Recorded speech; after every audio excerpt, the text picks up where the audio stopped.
welcome back to Controlled Recoil. So as you can see, I'm out and amongst it at the moment. Unfortunately the weather is absolutely terrible and it's completely clagged in, no visibility at all. So had big plans of heading up into the tops and looking for a late stag, but yeah, with the way things are at the moment, that's not going to be very productive. So did see some pig sign lower down in some of the low country, so I'm going to turn around and try and get below this fog, and yeah, we'll see if we can get lucky on a few hogs.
Well, that could have gone better. I think I missed that second shot. I'll review the footage, but yeah, felt like a miss.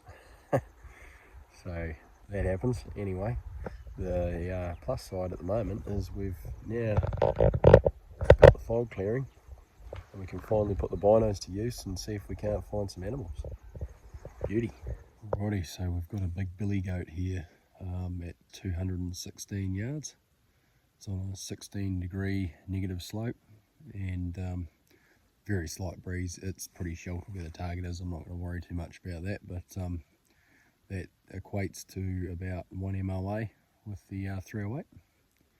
And yeah, I'll take him out and might get a couple of the others as well. So I'm just going to hold 1 MOA in the reticle rather than dialing for this range, and made sure that our cant is nice and level, so we haven't got the rifle tilted at all, and we're going to wait for a nice broadside shot, keeping an eye on that wind, making sure we've got a nice natural point of aim. That's looking pretty good now, so we're going to go ahead and take it.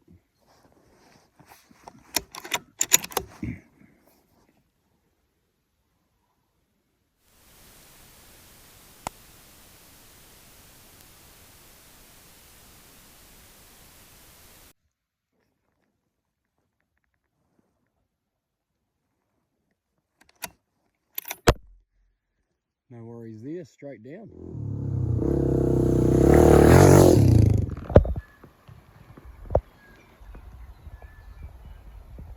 But here we are, we're going to take a 420 yard shot on a couple of goats, and this is the 308 Tikka. It's only a 16.5 inch barrel, so it's not exactly the long range rig that you'd expect, but it'll still do this shot fine.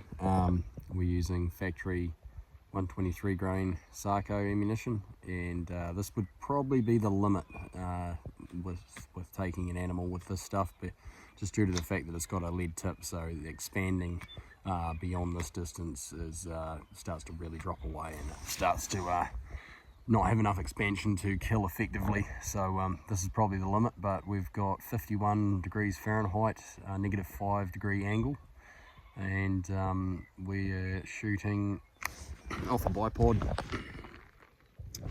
so just a field rest but in the prone position, and we're going to dial 9 MOA for this. We've got a 2 mile per hour wind coming on the right hand side.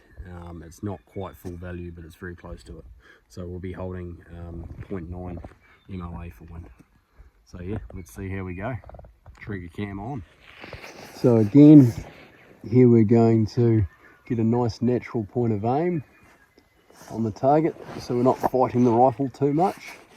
We're going to have it a little low on the target, and then the pressure of the cheek's going to bring the rifle up to the right height. We're going to double check that we haven't got any cant in our system, and we're going to double check the data. So I'll dial that now. That is 9 MOA. We're then going to make sure we're nice and comfortable. We're going to make sure that we haven't got parallax in the system. We've adjusted that. Double check. Makes a very big difference. And finally, we're going to check the wind again and make sure there's no changes there. I've actually got some light rain coming down, so it's actually quite good for judging the wind. I can see it in my scope. I don't have a spotter today, so it's actually quite a good thing that there's a little bit of moisture there, and you can sort of get a feel for that wind. You can also use your parallax adjustment to check the sort of focus it on the rain at different ranges to the target, and get a fair idea with the angle of the rain coming down, if there's any sort of patches of wind where it's stronger or not. So quite a handy thing to have. Alrighty, I'm feeling pretty comfortable. We'll load up and take the shot.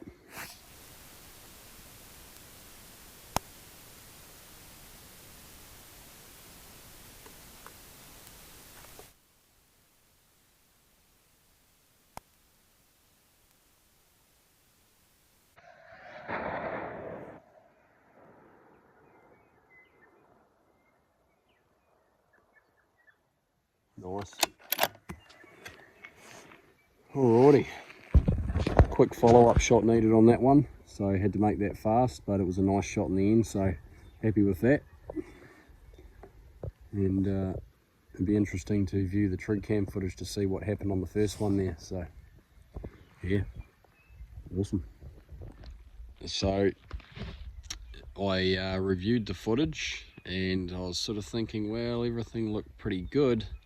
But there's always something. If you've got your gear set up right and you've got everything worked out, you generally have made a mistake of some description if you're not hitting things, especially, you know, these conditions are pretty calm. So turns out I had made a mistake. I usually use a first focal plane scope, so there's no worries on magnification, and this is a new scope that I've put on, and back to long ranging with a second focal plane.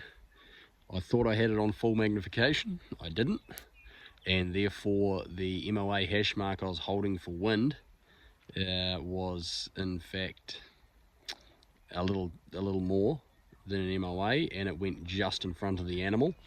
I adjusted my hold quickly for the follow-up shot, so the animal wasn't hit at that point, and then I adjusted my point of aim quickly using the reticle and shot it cleanly. But it just shows you that, you know, I've been shooting for so long with the 300 different scope system, and it just shows you how easy it is. You know, you go through all your pre-checks, and that's one thing that, although I usually check it, I just have never really had to worry about it in the last wee while, and caught out just like that at 420 yards. So yeah, learning curves, but I need to get back into getting used to the second focal plane. So nothing wrong with them, you just got to be paying attention. So anyway, it was a nice shot, 420 the second shot was, and yeah, lesson learnt. And yeah, there you go. Don't make the same mistake I did. Oh well, there you go, bit of fun, and yeah, a few goats down, which is always good. Keep the numbers under control. A bit of a miserable day, wasn't quite what I'd planned, but any day on the hill like this is a good one. And yeah, so basically mags reloaded, gun safe, scopes dialed back to 0, brass is picked up, good to go. And it'll be the quick ride out on the XR, slipping and sliding. That's always good fun.